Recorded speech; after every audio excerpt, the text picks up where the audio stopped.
Nuestro querido amigo Elber. Tengo que ponerme en contacto con Elber. Tengo el limonero que te sigue. Así que, por favor, necesito que me ayudes, Elber. Vamos con el vivero de Elber. Hoy habla de, caracoles. Caracoles de jardín. Hoy lo tenemos a Elber. Grande, Elber, bienvenido una mañana más. Muy buenos días, Ivana. Hola, Germán, un gusto reencontrarnos. Muy buenos días a todas y todos los amigos que nos siguen aquí en Brinkmann, en el noreste de nuestra querida provincia de Córdoba. Hoy vamos a hablar de una plaga en el jardín que puede provocar daños. Hoy vamos a hablar de caracoles. Caracoles que suelen surgir cuando hay semanas prolongadas de humedad, semanas prolongadas de acompañadas por mucha nubosidad y cuando la temperatura tiende a ser algo templada.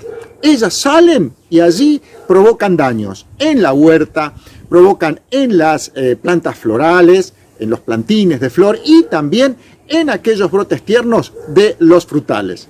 Este informe lo vamos a compartir en dos partes. Aquí va la primera. Cuando las semanas son muy húmedas, nubladas y la temperatura es templada, aparece esta plaga. Aparecen los caracoles y comienzan a comerse las hojas tiernas en la huerta, en las siembras que nosotros hagamos de flores, en los almácigos o en los maceteros donde tengamos plantas con brotes muy tiernos y ocasionan serios problemas. Inclusive también en frutales, en los brotes tiernos de los frutales. Atacan comiéndolos. Esto es interesante poder plantear una serie de prácticas para poder evitar que ocasionen estos daños. Algunas son barreras. Ustedes verán que pusimos algunos ejemplos con el tema de barreras con cáscara de huevos. Cuando colocamos alrededor de algún almácigo, alrededor de alguna planta, cáscaras de huevo, es una barrera física que no permite que el caracol pueda pasarla, ¿no? Lo mismo como esparcir también en el caso de cenizas. Cuando hacemos alguna barrera con cenizas, también provocamos que el caracol no pase por ahí. Una práctica interesante y que da muy buen resultado es colocar pequeños recipientes en donde se le coloque cerveza.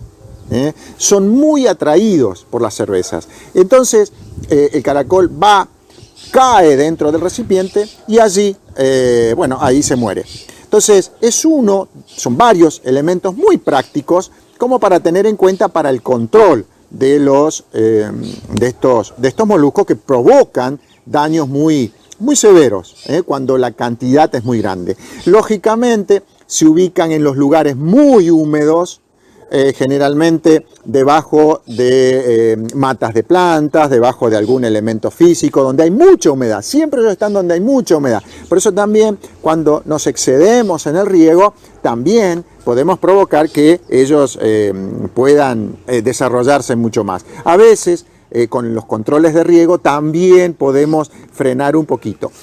Otro de los elementos prácticos es colocar un pequeño paño donde también se lo coloque un poco de cerveza ahí. O también la otra es en partes iguales, un poquito de levadura y un poquito de azúcar, también los atrae y una vez que están sobre un paño se los saca y así se los descarta.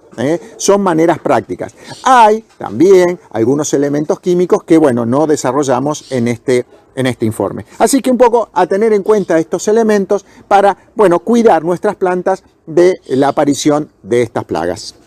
Y en esta segunda parte vamos a hablar de un depredador muy interesante a tenerlo en cuenta a los efectos de mantener el equilibrio. Vamos a hablar de la rumina decolata, que es un caracol que es depredador del que nos ocasiona problemas en nuestro jardín.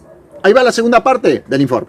Una propuesta interesante a tener en cuenta para mantener un equilibrio es utilizar el caracol rumina decolata, que es una especie omnívora. O el caracol degollado. Es una especie omnívora presente en nuestros jardines y si no está, podemos agregar algunos para así sostener la población. Porque estos se comen a sus parientes, a los caracoles pequeños, a los huevos, a las larvas. Entonces es una manera de mantener el equilibrio. Al ser omnívoro, esta especie al ser omnívora, se come también las hojas que hay esparcidas en el jardín.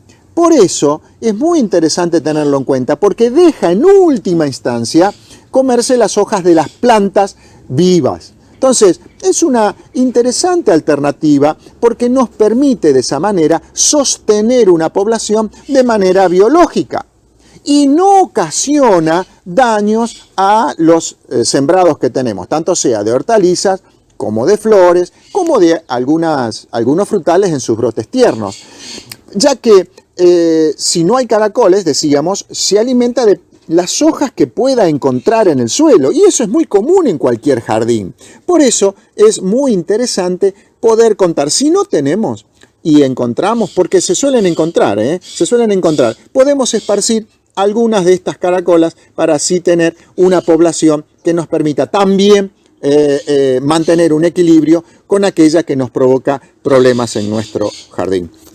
Y así culmina nuestro programa de hoy. Gracias por acompañarnos, gracias por estar. Para nosotros es una alegría compartir estos momentos con ustedes. Nos reencontramos la próxima semana. ¡Chau!